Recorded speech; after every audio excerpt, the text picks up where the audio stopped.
Sebuah truk yang membawa sembako ini nyaris tertimbun tanah longsor yang terjadi tiba-tiba setelah hujan mengguyur wilayah Mandailing Natal, Sumatera Utara Sabtu malam. Longsor terjadi di Desa Larubaringin, Kecamatan Tambangan, Mandailing Natal, Sabtu malam. Namun hingga Minggu siang, pembersihan longsor masih terus dilakukan. Akibat terjebak longsor lebih dari 14 jam, antrian kendaraan mengular hingga lebih dari 10 km. Warga mengeluhkan lambannya pembersihan longsor karena alat berat yang terlalu lama diturunkan ke lokasi. Memasuki akhir tahun, cuaca ekstrim melanda sebagian besar wilayah di Indonesia. Kondisi ini berpotensi mengakibatkan bencana alam mulai dari tanah longsor hingga banjir. Dari Mandailing Natal, Sumatera Utara, Ahmad Hussein Lubis, iNews melaporkan. Selamat siang pemirsa, Sido Siang kembali hadir menemani aktivitas Anda bersama saya Galuh Pandu dan berikut berita pilihan siang ini.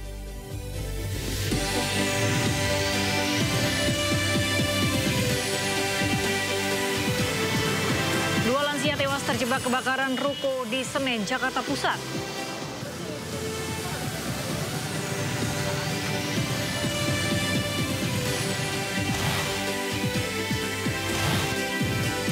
Crazy Rich Pantai Indah Kapuk terdakwa kasus korupsi Tata Niaga Timah Helena Lim hari ini akan menjalani sidang vonis.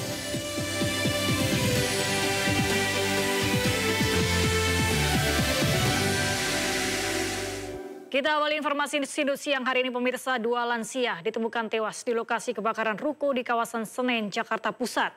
Keduanya tak bisa menyelamatkan diri karena api membesar dengan cepat. Kebakaran membakar ruko tempat usaha di Jalan Ledjen Suprapto, Senen, Jakarta Pusat, Senin pagi. 4 ruko ludes terbakar, masing-masing warung makan, sablon, penjualan terpal, dan sekaligus tempat tinggal.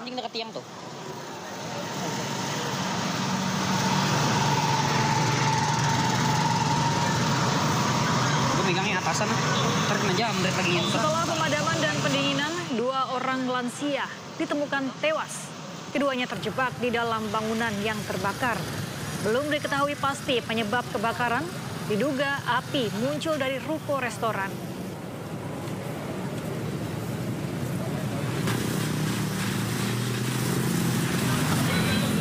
Menurut itu kan ada pengaduan tuh di Mandailing itu. Dia lagi mau masak atau gimana, Pak? Lagi tidur, Pak. Oh, lagi tidur. Berarti lagi tutup ya, Pak ya? Ikan gitu. Lagi tutup berarti ya, Pak ya? Enggak buka 24 jam. Sempat ada korban, Pak? Ada yang dua orang itu. Mana, Pak? Pemilik rumah. Berarti yang di warteg itu berhasil keluar semua ya, Pak ya? Keluar, dia cuma berdua. Kalau ini kan bertiga. Jadi yang lansia itu nggak bisa keluar. Pembantunya bisa lari.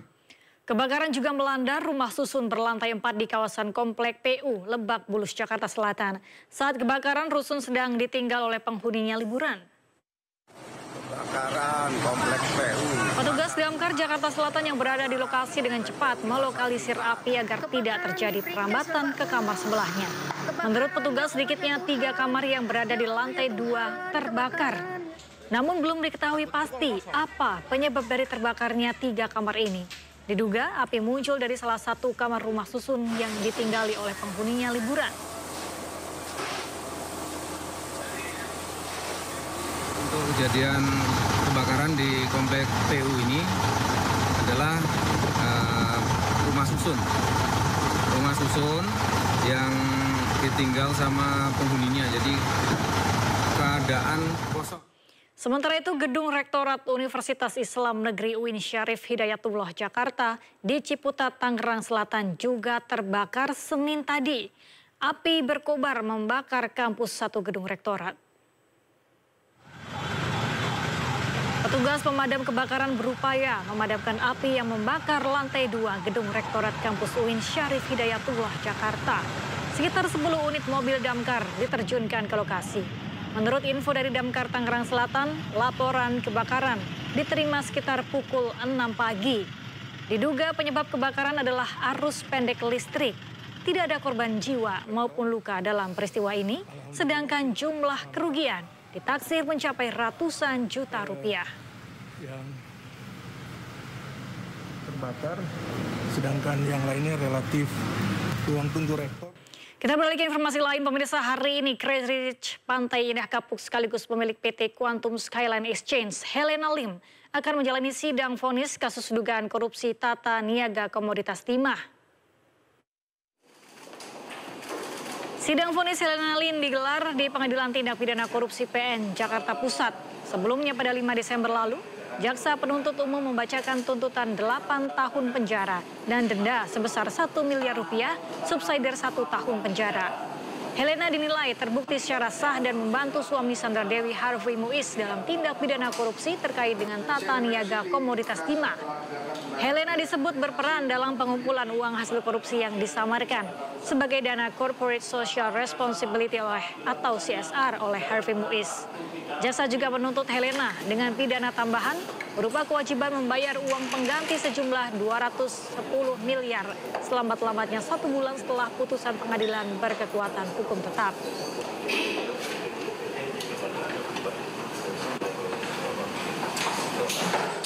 Pemirsa, dan untuk mengetahui situasi terkini di Pengadilan Tipikor Jakarta, kita telah bergabung dengan rekan Hamzah Hasibuan di sana.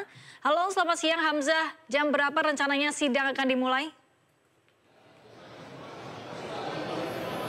Ya, selamat siang Galuh dan juga pemirsa. Crazy Rich Pantai Indah Kapuk sekaligus pemilik dari PT Quantum Skyline Exchange, Helena Lim, rencananya akan menjalani sidang vonis terkait kasus dugaan korupsi dalam tata niaga komoditas timah yang dilakukan di izin usaha pertambangan PT Timah Tbk di tahun 2015 hingga tahun 2022. Sidang vonis ini rencananya akan dilaksanakan di PN Jakarta Pusat, sekaligus nantinya akan dilaksanakan pada pukul 14.00 waktu Indonesia Barat. Selain itu, sebelumnya jaksa penuntut umum juga sudah membacakan tuntutan untuk Helena Lim, yaitu selama 8 tahun penjara. Selain itu, Helena Lim dalam kasus ini juga dituntut untuk membayar denda sebanyak 1 miliar rupiah, subsidiar 1 tahun penjara. Selain itu, Helena juga diwajibkan untuk membayar uang pengganti sebanyak 210 miliar rupiah yang harus dibayarkan paling lambat selama sebulan setelah putusan pengadilan mendapatkan hukum tetap. Dalam perkara ini, Helena Lim diduga berkongsi dengan Harvey Muiz dalam melakukan pengumpulan dana, di mana Helena menampung dana pengamanan yang diperoleh oleh Harvey Muiz selaku perpanjangan tangan PT Refine Bangkatin yang sebelumnya juga sudah menerima vonis selama 6,5 tahun penjara. Dana pengamanan ini dihimpun oleh Harvey dengan beberapa perusahaan smelter timah di wilayah izin usaha pertambangan PT Timah Tbk. Beberapa perusahaan itu yaitu CV Venus Inti Perkasa, PT Sariwiguna Bina Sentosa, PT Stanindo Inti Perkasa, dan PT Tinindo Internusa. Hingga saat ini kami masih menunggu informasi lanjutan terkait sidang vonis Helena Lim pada kasus ini, karena sejak pagi tadi kami masih belum melihat tanda-tanda kehadiran dari Helena Lim di Pengadilan Tipikor Jakarta Pusat. Sementara itu, Galuh. Baik, terima kasih Hamzah Hasibuan melaporkan langsung dari Pengadilan Tipikor Jakarta Pusat. Selamat bertugas kembali. Pemirsa, kita menuju ke informasi selanjutnya. Sebelumnya, vonis 6,5 tahun terhadap Harvey Muiz menuai kritikan karena dianggap terlalu ringan. Terkait vonis ringan suami Sandra Dewi itu, Komisi Yudisial turun tangan untuk mendalami kemungkinan adanya pelanggaran etik hakim yang telah menimbulkan gejolak di publik. Menjatuhkan pidana kepada terdakwa dengan pidana penjara selama 6 tahun dan 6 bulan dan denda sebesar 1 miliar rupiah.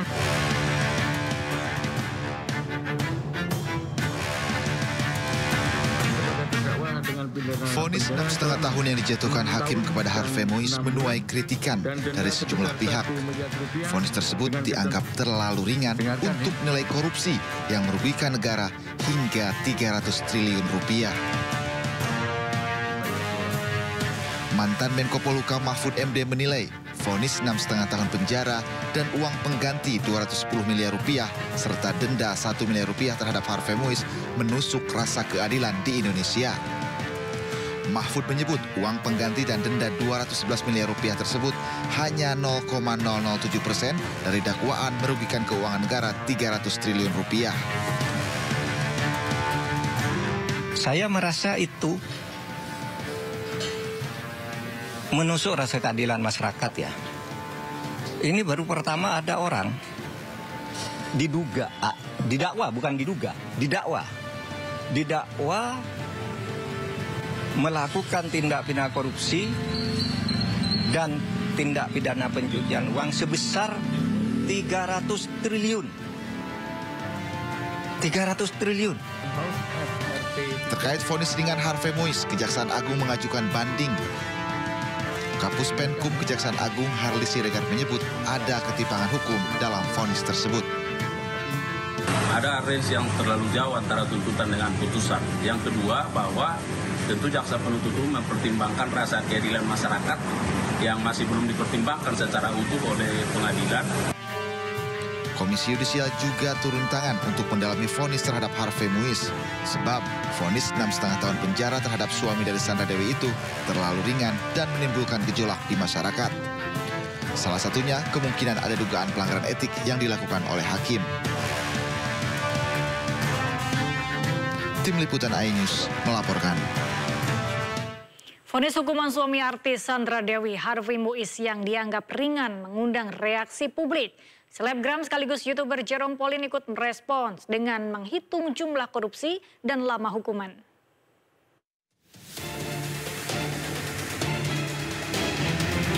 Vonis hukuman terpidana kasus korupsi timah Harvey Muiz mengundang reaksi di masyarakat. Bagaimana tidak? Majelis Hakim hanya memvonis Harvey dengan hukuman 6,5 tahun penjara, denda 1 miliar rupiah, dan uang pengganti senilai 210 miliar rupiah. Padahal, kerugian negara yang ditimbulkan akibat korupsi tersebut diduga mencapai 300 triliun rupiah. Seorang selebgram yang juga YouTuber, Jerome Pauline, ikut merespon dengan membuat sebuah video hitung-hitungan berupa nilai uang dengan lamanya hukuman. Dalam unggahan di Instagram pribadinya, Jerome mencoba menghitung uang sebanyak 1 triliun rupiah. Jika dipenjara selama 6 tahun, maka bisa mendapat 20 juta rupiah per jamnya. Jadi kalau misalnya mendapat 1 triliun selama 6 tahun tapi harus dipenjara, per jamnya kali penjara dapat 20 juta rupiah, guys. Menurut kalian berarti atau enggak? Video ini diduga sebagai sindiran atas vonis yang baru saja diterima suami artis Sandra Dewi, Harvey Muiz. Presiden Prabowo Subianto meminta koruptor untuk tobat saat memberi sambutan dalam perayaan Natal Nasional di Indonesia Arena, Jakarta. Prabowo kembali menegaskan akan memaafkan koruptor jika mengembalikan apa yang telah dikorupsi. Ada yang mengatakan Prabowo mau maafkan koruptor. Bukan begitu. Kalau koruptornya sudah tobat, bagaimana tokoh-tokoh agama? Iya kan? Orang bertobat. Bertobat tapi kembalikan dong yang kau curi.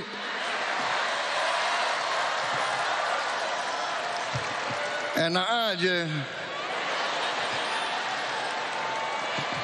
Udah nyolong, aku bertobat. Yang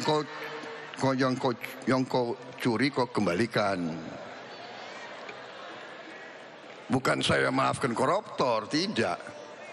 Saya mau sadarkan mereka yang sudah terlanjur dulu berbuat dosa, ya bertobatlah, itu kan ajaran agama.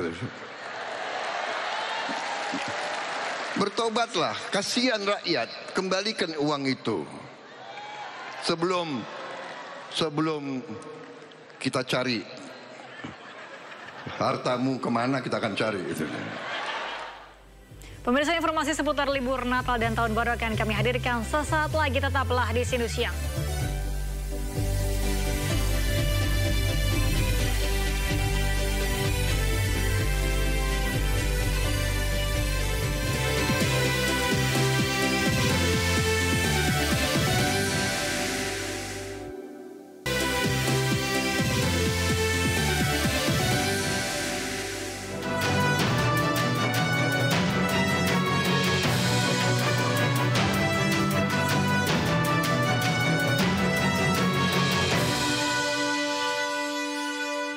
Pemirsa, jelang pergantian Tahun Baru 2025, ribuan penumpang memadati Pelabuhan Merak, Cilegon, Banten.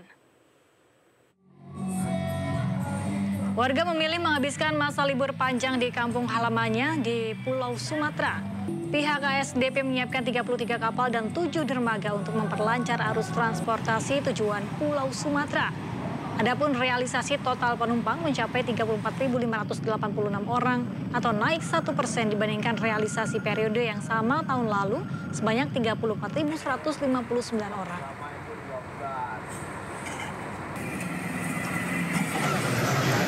Sementara itu, kepadatan penumpang juga terjadi di Bandara Internasional Soekarno-Hatta, Tangerang, Banten. Kepadatan terjadi untuk rute penerbangan internasional pada malam hari, sedangkan untuk domestik ramai pada pagi hingga sore. Adapun rute favorit tujuan internasional yakni Malaysia, Singapura, dan Jeddah. Sementara untuk penerbangan domestik yaitu Denpasar, Medan, Makassar, Balikpapan, dan juga Surabaya. Pada momen libur Nataru kali ini tidak hanya ramai oleh pergerakan penumpang tujuan domestik, melainkan penumpang yang hendak menuju rute internasional.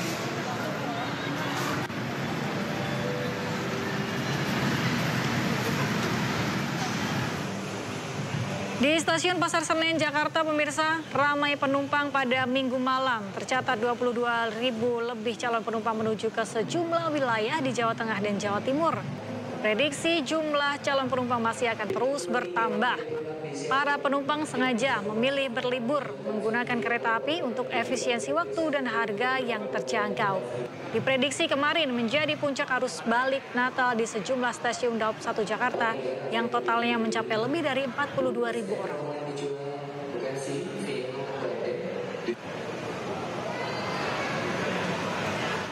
Untuk memantau situasi terkini di stasiun Pasar Senen Jakarta Pusat sudah ada rekan kami Irfan Hardiansyah di sana. Halo, selamat siang Irfan, apakah masih ada kepadatan penumpang di stasiun Pasar Senen hari ini?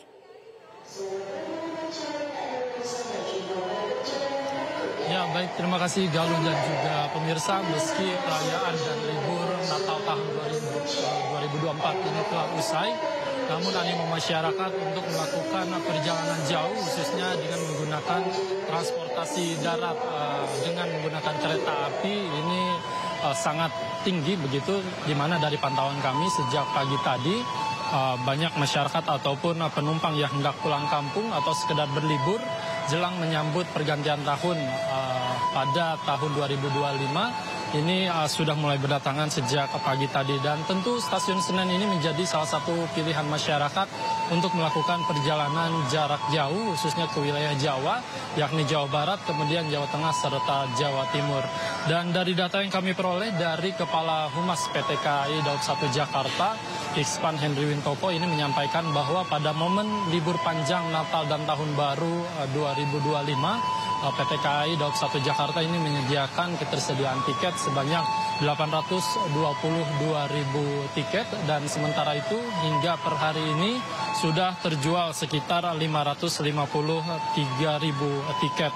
Dan tentu ini untuk ketersediaan tiket pada momen libur tahun baru ini masih banyak sekali, di mana ada sekitar lebih dari 269.000 tiket yang masih tersedia, yang masih bisa dibeli oleh calon penumpang. Dan untuk keberangkatan di Stasiun Gambir maupun di Stasiun Senen, PT KAI Daup 1 Jakarta ini mencatat ada sebanyak lebih dari 26.000 tiket, dengan rincian yang berangkat dari Stasiun Gambir ini sebanyak 7.820 tiket, dan yang berangkat dari Stasiun Senen ini sebanyak 18.493 tiket. Dan ini tentu akan masih terus bertambah hingga nanti malam. Dan tentunya PT KAI Daup 1 Jakarta ini juga menghimbau kepada para calon penumpang, di mana himbauan yang pertama ini pastikan jam dan tiket keberangkatan ini sudah sesuai, kemudian datang lebih awal sebelum jam keberangkatan untuk menghindari keterlambatan ataupun ketertinggalan kereta. Kemudian himbauan yang terakhir ini pastikan barang bawaan Anda ini tidak melebihi kapasitas yang sudah ditentukan oleh pihak KAI Daup 1 Jakarta. Sementara demikian, Galuh. Baik, terima kasih Irfan Hardiansyah melaporkan langsung dari Pasar Senen Jakarta. Selamat bertugas kembali. Pemirsa, 2 hari menjelang Tahun Baru 2025, ribuan pemudik mulai memadati stasiun kereta api Kiara Condong, Kota Bandung pada Minggu malam. Sebanyak 3.354 penumpang diberangkatkan.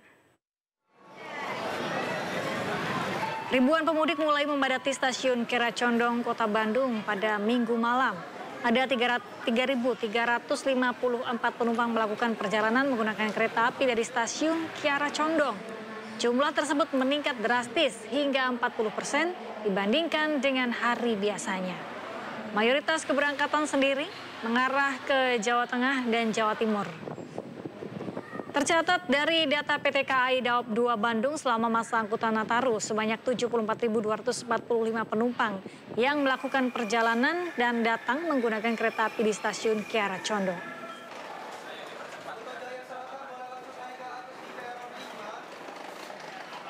Saya sama Mama juga.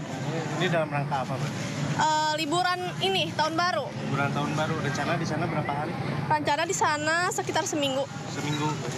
Stasiun Kiara Condong melayani sebanyak 3.354 penumpang yang berangkat dan 3.806 penumpang yang datang.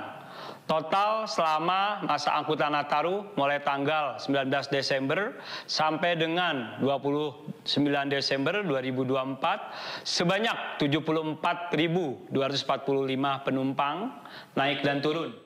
Puncak arus balik libur Nataru mengakibatkan kemacetan panjang di ruas jalan tol Cikampek mulai dari kilometer 62 hingga kilometer 55 pada Minggu malam. Ribuan kendaraan yang mengarah ke Jakarta terus mengalir sejak Minggu sore. Rekayasa lalu lintas kontraflow arah Jakarta di tol Jakarta Cikampek dari kilometer 62 sampai kilometer 47 diberlakukan untuk mengurai peningkatan volume lalu lintas.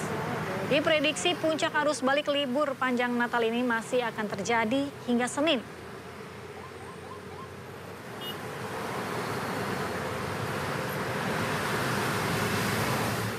Sementara itu kawasan Simpang Gadok kemarin malam terpantau lancar. Sistem rekayasa lalu lintas ganjil genap telah diterapkan pada pagi hari.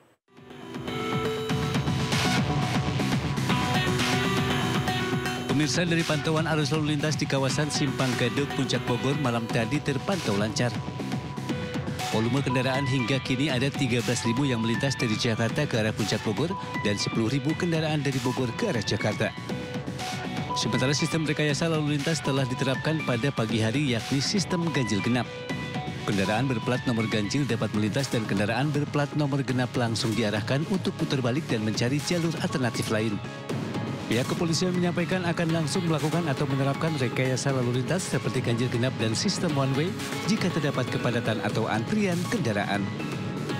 Diprediksi puncak kepadatan lalu lintas akan terjadi pada 31 Desember 2024 hingga malam pergantian tahun 2025. Pada tanggal 30 Desember itu akan ada Car Free Night atau malam bebas kendaraan dan akan terdapat penutupan jalan di beberapa ruas jalan utama. Sehingga dihimbau kepada masyarakat yang ingin melakukan perjalanan ke arah Puncak Bogor untuk memerhatikan jam keberangkatan. Jen Cahyani, Eri Nugraha, Rizky Solehudin, iNews melaporkan.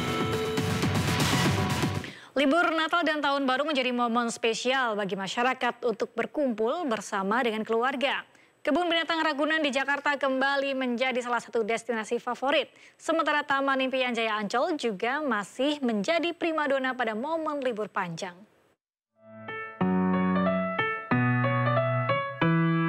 Momen libur Natal dan Tahun Baru membawa lonjakan pengunjung di Kebun Binatang Ragunan, Jakarta. Sejak Minggu pagi, ribuan pengunjung yang didominasi keluarga dengan anak-anak memadati kawasan ini untuk berwisata, melihat satwa, dan mengikuti beragam program edukasi. Pertama kalinya, wah ramai sekali ya nyampe situ. Terus juga alhamdulillahnya kayak nggak panas itu ya, jadi kayak lumayan sih, nggak yang jadi gimana gitu. Murah sih, karena ya biaya masuknya murah ya. Terus juga kayak mau mengenalkan hewan-hewan aja ke anak gitu. Mengantisipasi lonjakan pengunjung, pengelola Ragunan telah menyiapkan kantong parkir dengan kapasitas hingga 5.500 mobil dan 15.000 motor, serta membuka jam operasional lebih awal mulai pukul 6 pagi. Ragunan mencatat jumlah pengunjung tertinggi mencapai 45.000 orang dengan prediksi puncak kunjungan terjadi pada Tahun Baru. Sementara itu, area Pantai Ancol juga dipadati pengunjung yang menghabiskan waktu bersama keluarga. Sebanyak lebih dari 9.000 tiket telah terjual hingga Minggu siang. Lokasi yang tidak terlalu jauh dan banyak pilihan rekreasi menjadi faktor mengapa Pantai Ancol masih menjadi favorit pengunjung sebagai tempat wisata di momen libur sekolah. Dari Jakarta, tim liputan iNews melaporkan. Memanfaatkan momen Natal dan libur tahun baru, pengunjung dari berbagai daerah memadati tempat wisata di kawasan Kota Tua Jakarta. Dan pemirsa, untuk mengetahui situasi terkini di kawasan Kota Tua, kami sudah terhubung dengan Jessica Winoto di sana. Halo Jessica, bagaimana situasi liburan di kawasan Kota Tua saat ini? Halo, selamat siang Galuh dan juga pemirsa. Memang saat ini di Kota Tua Jakarta Barat sudah diramaikan oleh banyak pengunjung yang sedang berlibur santai bersama keluarga. Dan memang Kota Tua Jakarta Barat ini menjadi salah satu dari 5 titik perayaan Tahun Baru 2025. Dan informasinya hari ini dan besok akan digelar Jakarta Light Festival yang hari ini akan dilaksanakan pada jam 7 malam hingga 10 malam dan besok dari jam 8 malam hingga 12 malam. Dan memang dari Jakarta Light Festival ini akan menghadirkan berbagai atraksi seperti atraksi cahaya, lalu juga ada video mapping dengan tema Kick Off 500 Tahun Jakarta. Dan ada pun juga informasi kami dapatkan terkait prediksi pengunjung yang akan mendatangi Kota Tua Jakarta Barat ini, yaitu hari ini diprediksi sebanyak 28.000 pengunjung. Dan sementara untuk puncak ada di hari esok, yaitu sebanyak 41.000 pengunjung. Dan memang dari informasi kami dapatkan bahwa dari tahun ini adanya peningkatan jumlah pengunjung untuk meramaikan Tahun Baru 2025. Dan juga ada pun persiapan yang sudah dipersiapkan di Kota Tua ini, yaitu pemirsa dapat lihat bahwa di belakang saya sudah ada panggung hiburan yang sudah berdiri tegak dan siap digunakan untuk memeriahkan perayaan Natal dan juga Tahun Baru 2025. Dan seperti juga dapat kami sampaikan bahwa ada pun larangan yang diberikan dan kebijakan yang dilaksanakan di Kota Tua ini selama perayaan Tahun Baru 2025 ini, yaitu larangan penggunaan petasan atau kembang api di area kawasan Taman Fathahillah Kota Tua Jakarta Barat. Dan ada pun juga di area ini pun menjadi area steril dari pedagang kaki lima untuk demi menjaga kenyamanan dan keamanan para pengunjung hari ini dan besok. Sementara itu Galuh, kembali ke studio. Baik, terima kasih Jessica Winoto atas laporannya dari kawasan wisata Tua Jakarta. Selamat bertugas kembali dan selamat berlibur. Baik pemirsa, kita beralih ke informasi selanjutnya. Manfaatkan momen libur tahun baru, ribuan pengunjung dari berbagai daerah memadati kawasan wisata air yang berada di Bogor, Jawa Barat. Sementara itu Bandros atau Bandung Tour on Bus juga menjadi primadona wisatawan yang berlibur di Bandung.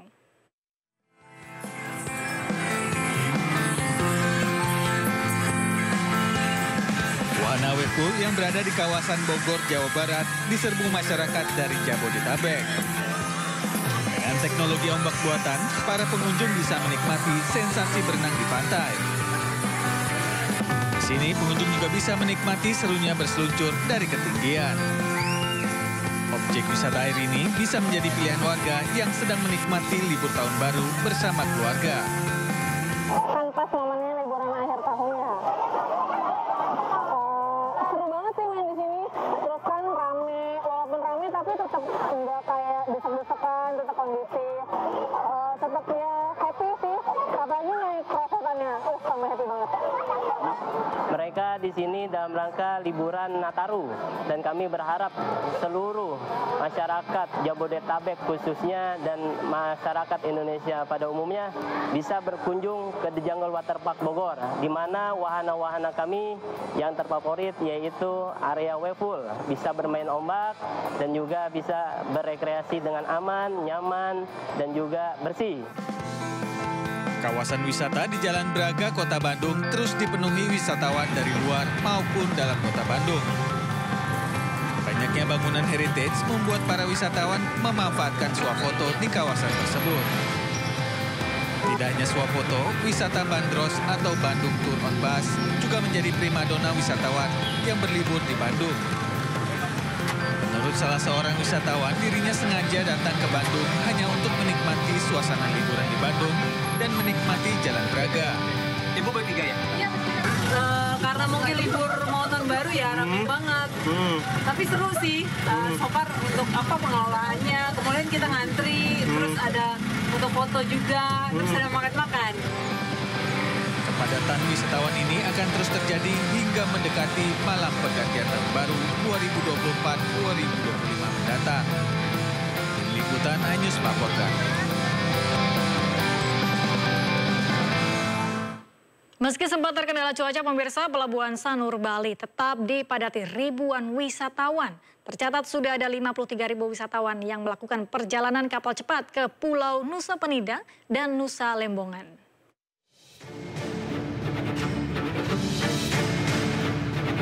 Beginilah suasana Pelabuhan Sanur Denpasar yang dipadati ribuan wisatawan.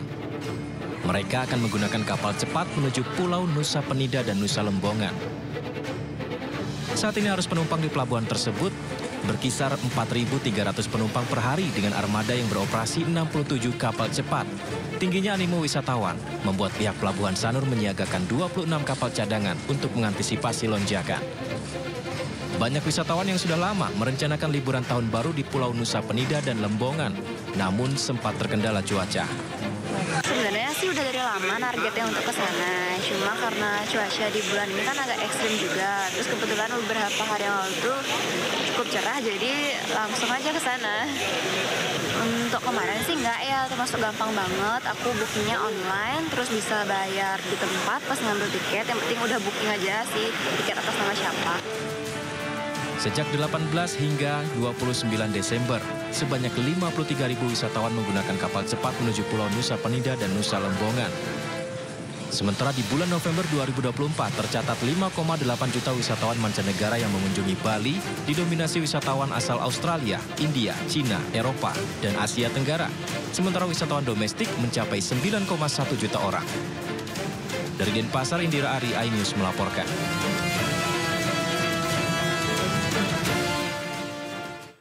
Ribuan wisatawan lokal maupun luar kota ini pemirsa kabarnya memilih Bandung untuk destinasi liburan akhir tahun mereka. Tak hanya Bandung, kota Yogyakarta juga banyak dipadati pengunjung seperti di pusat perbelanjaan baju batik di Pasar Beringharjo, Yogyakarta.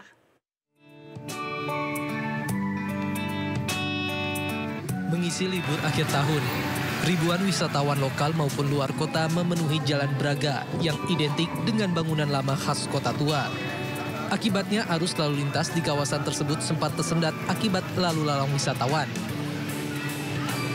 Selain menikmati suasana kota bernuansa tempo dulu, para wisatawan juga sengaja datang hanya untuk bersuap foto dan menikmati aneka jajanan kuliner yang ada di kawasan tersebut.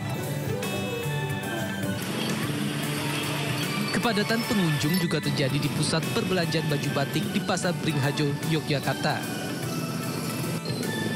Ribuan pengunjung memadati di setiap los pedagang. Meski berdesak-desakan, antusias berburu ragam souvenir baju batik tetap tinggi. Sejumlah wisatawan mengaku sengaja membeli oleh-oleh baju batik di Pasar Beringharjo karena harganya terjangkau, yakni berkisar belasan hingga ratusan ribu rupiah. Diprediksi peningkatan kunjungan wisatawan di Pasar Beringharjo di Malioboro ini akan terus berlangsung hingga awal tahun baru 2025 mendatang.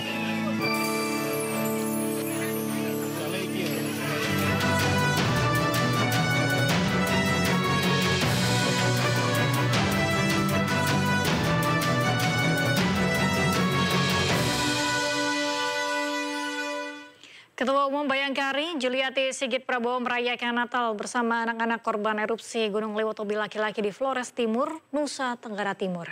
Dalam kesempatan itu, istri Kapolri juga menyerahkan bingkisan untuk para pengungsi.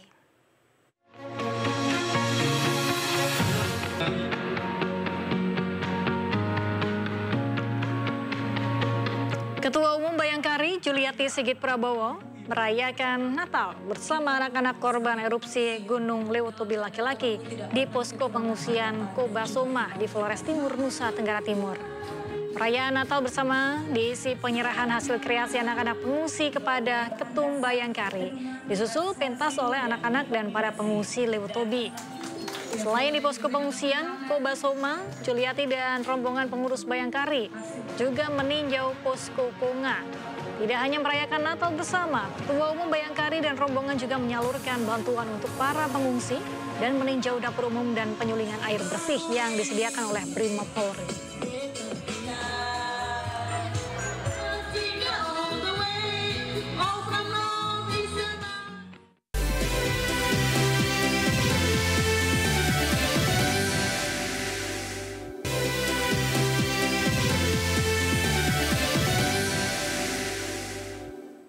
Ya, pemirsa, Anda kembali menyaksikan Sido Siang. Saat ini sidang vonis Helena Lim sedang berlangsung di Pengadilan Tindak Pidana Korupsi PN Jakarta Pusat. Kerja selama 30 tahun adalah suatu ketidakadilan. Beberapa keterangan terdakwa yang kemudian diputar-balikan, bahkan juga ada yang diubah konteksnya. Sebelumnya pada 5 Desember lalu, Jaksa Penuntut Umum membacakan tuntutan 8 tahun penjara dan denda sebesar 1 miliar rupiah, subsidi 1 tahun penjara. Helena dinilai terbukti secara sah membantu suami Sandra Dewi, Harvey Muiz, dalam tindak pidana korupsi terkait dengan tata niaga komoditas timah. Helena disebut berperan dalam pengumpulan uang hasil korupsi yang disamarkan sebagai dana Corporate Social Responsibility atau CSR oleh Harvey Muiz. Jaksa juga menuntut Helena dengan pidana tambahan berupa kewajiban membayar uang pengganti sejumlah 210 miliar rupiah selambat-lambatnya 1 bulan setelah putusan pengadilan berkekuatan hukum tetap. Terdakwa nomor 6 yang lain diperoleh di atas tahun 2018 sampai dengan tahun 2003 dari hasil simpanan dan kerja keras terdakwa selama puluhan tahun yang juga terdakwa masukin ke dalam laporan SPT pajak terdakwa. Bahwa terdakwa lebih lanjut juga menyatakan penghasilan dari transaksi terdakwa dalam penukaran valuta asingnya ke PT Kuangtum tidaklah seberapa, dalam arti tidak sebesar dari hasil.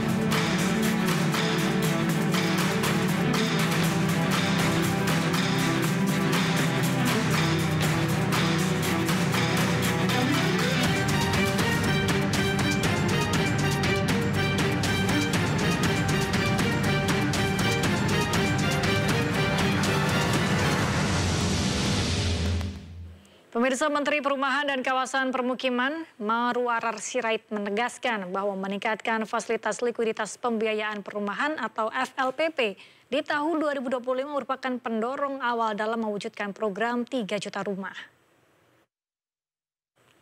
Menteri PKP optimis dengan hadirnya kuota FLPP sebanyak 220.000 unit rumah di awal tahun 2025 akan memberikan dampak yang baik dalam mengejar target 3 juta rumah yang dicanangkan pemerintah. Selain itu, Kementerian Perumahan dan Kawasan Permukiman berharap industri perbankan mendukung penuh skema FLPP di tahun depan dengan memberikan berbagai kemudahan akses pembiayaan bagi pelaku usaha sektor properti. Menyampaikan bukan untuk pesimis, tapi ini adalah fungsi yang terukur. Operator itu terukur karena menurut saya ya dengan anggaran yang ada, dengan berapa per rumah, untuk FLPP-nya sekian, buat ini sekian, kita hanya bisa segini. Ini kalau kita hanya sebagai berpikir kementerian teknis. Sebanyak 39 bank menandatangani kesepakatan kerjasama dengan Badan Pengelola Tabungan Perumahan Rakyat atau BP Tapera dalam pembiayaan fasilitas likuiditas pembiayaan perumahan atau FLPP dan Tapera. Pemerintah akan terus mengalokasikan anggaran bagi pembiayaan fasilitas likuiditas pembiayaan perumahan atau FLPP. Dan ini bisa menjadi pendorong menghadapi backlog perumahan.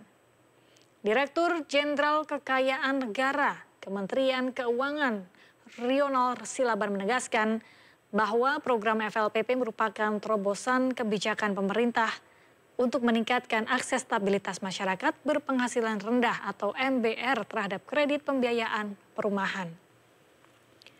Tercatat sejak tahun 2010 hingga 2024 FLPP telah berhasil membiayai lebih dari 1,5 juta unit rumah bagi masyarakat berpenghasilan rendah. Untuk tahun 2025, nilai outstanding pembiayaan program FLPP cukup besar, yakni senilai 18,7 triliun rupiah. Untuk itu Kementerian Keuangan berharap nominal tersebut dapat dioptimalkan menjadi sumber pendanaan alternatif untuk mengurangi ketergantungan terhadap APBN. Dan oleh karena itu, pemerintah akan terus mengalokasikan anggaran bagi program FLPP sehingga ini bisa menjadi pendorong di dalam kita menghadapi isu backlog tersebut. Sambil pemerintah juga menyediakan porsi likuiditas melalui PMN kepada PT SMF. Kami berharap nilai outstanding pembiayaan yang cukup besar dalam program FLPP ini, tadi disampaikan oleh Pak Heru, tahun 2025 adalah sebesar 18,7 triliun dapat dioptimalkan menjadi sumber pendanaan alternatif untuk mengurangi ketergantungan terhadap APBN.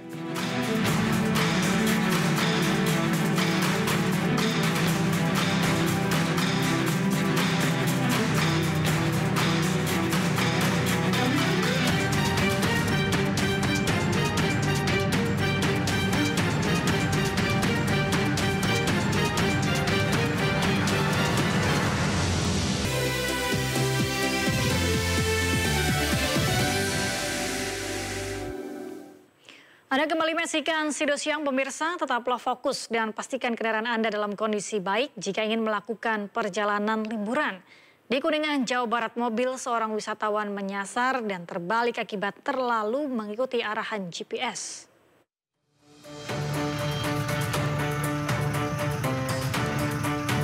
Mobil penumpang berisi 5 orang terperosok dan terguling ke sawah saat melintasi jalan desa Puncak Kecamatan Cigugur, Kabupaten Kuningan. Untungnya tidak ada korban jiwa dalam peristiwa itu. Wisatawan asal Jakarta ingin merayakan tahun baru di lokasi wisata Kuningan dan terlalu mengandalkan arahan GPS. Alih-alih diarahkan ke jalur tercepat, mereka justru nyasar ke jalan desa yang gelap. Lalu mobil terperosok dan terbalik. Jadi kurangnya penerangan itu jalan itu benar-benar kayak lurus, Pak. Setelah ban depan sebelah kanan itu udah masuk lubang itu, nah ini baru berasa ternyata ada belokan gitu, Pak. Kaget tuh. Iya, kaget. Langsung terjun. Terus terang itu pokoknya kagak ngeh. Saya kira itu lurusan seperti itu, Pak.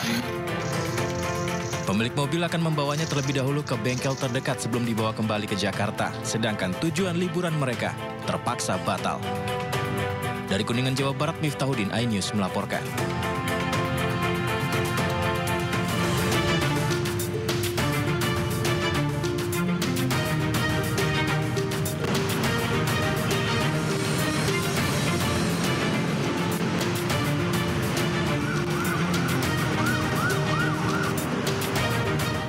Pemirsa, saatnya kita simak pantauan arus lalu lintas yang ini.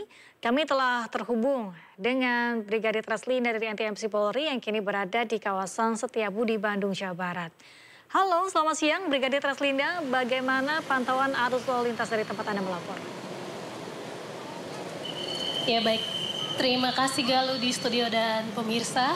Dapat saya laporkan pada siang hari ini arus lalu lintas di kawasan ini mengalami peningkatan volume kendaraan dari arah Setiabudi yang akan mengarah ke Lembang, di mana dominasi kendaraan pada siang hari ini didominasi oleh kendaraan roda 2 maupun kendaraan pribadi roda 4 dengan plat nomor dari Jateng dan juga Jakarta dan sekitarnya. Hal ini imbas dengan akan dilaksanakannya libur menjelang tahun baru nanti, sehingga banyak masyarakat yang memilih untuk menghabiskan tahun baru di kawasan Ledeng, Bandung ini. Kemudian kepadatan kendaraan juga terjadi ke arah Lembang. Maksud kami ke arah Sersan Bajuri, mengingat ada juga destinasi wisata di kawasan Sersan Bajuri ini yang menjadi pilihan masyarakat, sehingga hal ini juga imbas yang menjadi kepadatan kendaraan ke arah Sersan Bajuri. Saat ini juga sudah ada anggota kami di lapangan yang mengatur jalannya arus lalu lintas pada siang hari ini. Kami harapkan Anda dapat mengikuti arahan dan petunjuk petugas kami yang berada di lapangan. Hal ini untuk mengurai kepadatan kendaraan yang akan mengarah ke Lembang maupun Sersan Bajuri. Di arah sebaliknya dari arah Lembang yang akan mengarah ke arah Setiabudi pada siang hari ini juga dalam keadaan ramai lancar, di mana terlihat juga terjadi peningkatan volume kendaraan dari hari-hari sebelumnya.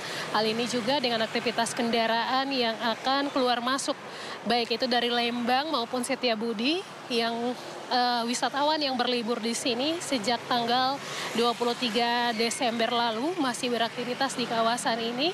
Untuk itu kami harapkan Anda untuk selalu berhati-hati, hindarilah hal-hal yang dapat menyebabkan kecelakaan lalu lintas sehingga pelaksanaan libur Natal dan Tahun Baru Anda berjalan aman dan lancar hingga tiba di rumah Anda kembali.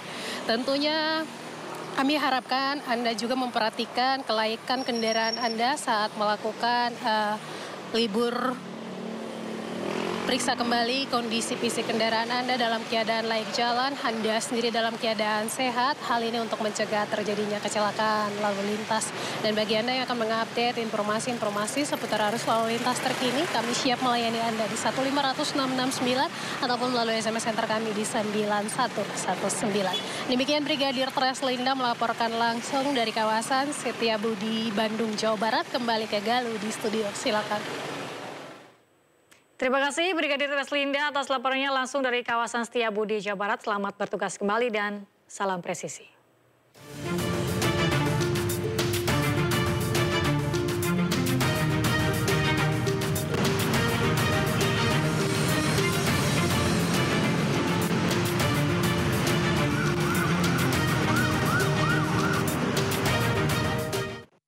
Ya, kita beralih ke informasi lain pemirsa. Bagi Anda yang tengah mengisi waktu liburan tahun baru di wilayah Bandung, Jawa Barat, kami punya informasi tentang destinasi wisata alam yang satu ini dan layak Anda kunjungi untuk mengisi liburan bersama keluarga. Objek wisata Ciwangun yang menyuguhkan 3 curug sekaligus akan memberi kesan tersendiri dalam melepas tahun 2024.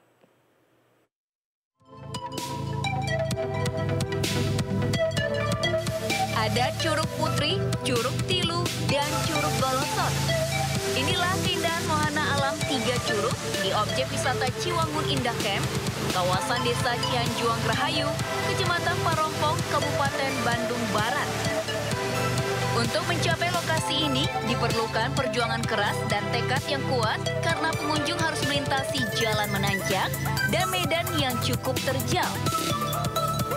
Pengunjung dapat memilih salah satu dari 2 jalur yang tersedia, yakni jalur trekking yang jaraknya sekitar 1 km dan jalur normal yang jaraknya sekitar 750 meter.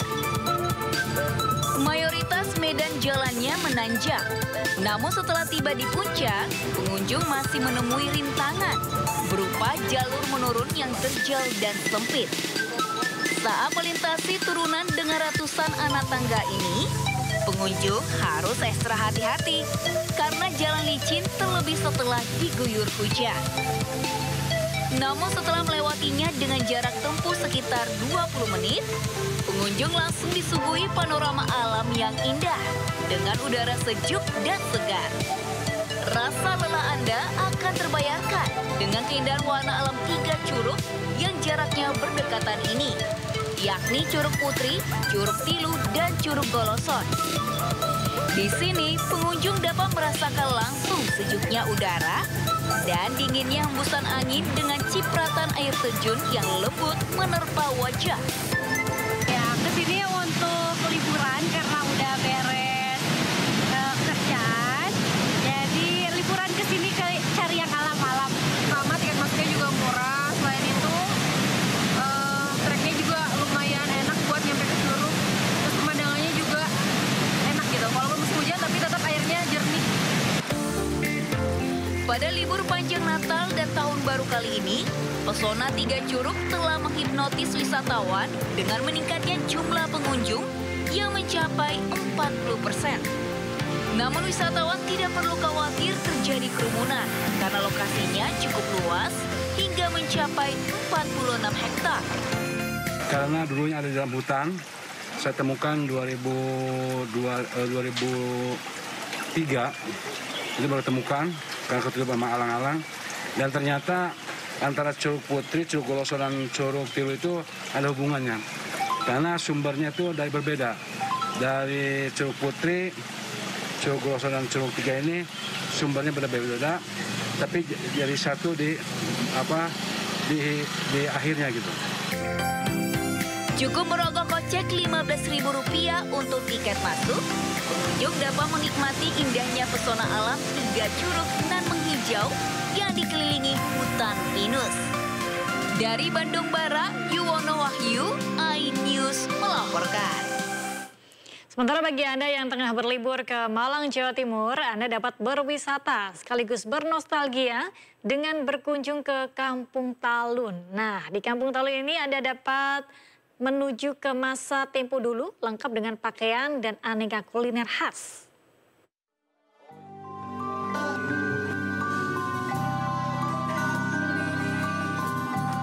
Kampung Talun di Jalan Arif Rahman Hakim 2, Kota Malang, Jawa Timur, sekilas tidak jauh berbeda dengan kampung lainnya.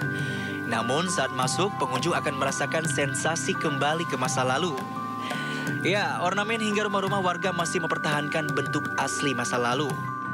Tidak hanya suasana dan bangunannya, warga juga berpakaian tradisional Malangan. Ditambah suguhan kuliner khas tradisional tempo dulu, seperti rujak cingur, urap-urap, pecel, rawon, dan aneka kue tradisional. Kampung Talun sudah mulai menerima kunjungan wisata setelah tutup berbulan-bulan karena pandemi COVID-19. Sejumlah atraksi wisata juga disajikan untuk menarik kembali wisatawan datang ke Kampung Talun, seperti sajian musik dan spot foto yang antik. Sebenarnya kita sudah galakkan per minggu itu pelayanan buat wisatawan yang akan datang. Jadi kita persiapan lah istilahnya gitu untuk menyambut wisatawan. Karena di sini temanya kan kayak tempo dulu gitu kan, kayak zaman-zaman dahulu. Sedangkan saya juga suka hunting foto-foto kayak gini gitu, mencari tempat-tempat yang menarik seperti itu. Dengan tiket masuk sebesar Rp5.000, Anda bisa menyusuri kampung dengan suasana tempo dulu. Dari Malang, Jawa Timur, Denny Irwansyah melaporkan. Ya, kita ke informasi kuliner pemirsa. Olahan legendaris daging di Malang, Jawa Timur dibuat dengan cara unik. Olahan daging pilihan digebuk hingga empuk dan dijadikan hidangan yang lezat.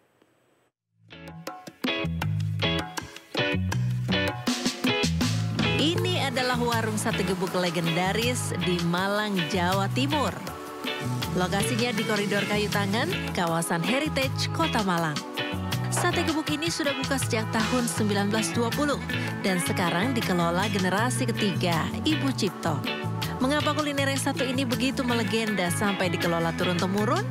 Tentu saja karena rasanya yang lezat sehingga selalu dicari pelanggan. Menu favoritnya, sate gebuk dan sop disantap dengan tempe goreng dan mendol. Sesuai namanya, sate gebuk adalah olahan daging pilihan dengan cara digebuk hingga empuk. Hanya bagian sapi sirloin dan tenderloin yang digunakan. Sate gebuk disajikan dengan olahan kecap sambal khas rahasia dapur Bu Cipto. Itu kan teksturnya itu udah empuk karena udah diolah gitu, jadi gampang banget gitu loh Mas, dilepas gitu, bahkan bisa disendok. Saat masuk mulut itu nggak perlu digigit, sudah lumer di dalam mulut gitu, bercampur gitu. Menurut pelanggan lama, rasa sate gebuk ini tidak pernah berubah. Satu, enak, makanannya enak, terus mengenang kenangan sama bapak, almarhum bapak. Seporsi sate gebuk lemak dihargai Rp30.000, sedangkan yang tanpa lemak Rp35.000. Selain cita rasa yang tidak pernah berubah karena diolah dari daging terbaik, warungnya yang berdiri di bangunan asli zaman Belanda juga menjadi daya tarik wisatawan. Dari Malang, Jawa Timur, Denny Irwansyah, iNews melaporkan. Informasi kuliner tadi sekaligus mengakhiri Sinus siang hari ini. Anda bisa mendapatkan informasi terkini dan terbaru melalui portal yang menghadirkan berita daerah, berita nasional dan berita internasional lengkap di sindonews.com. Mewakili kerabat kerja yang bertugas, saya Galuh Pandu mengucapkan terima kasih dan pamit undur diri. Sampai jumpa.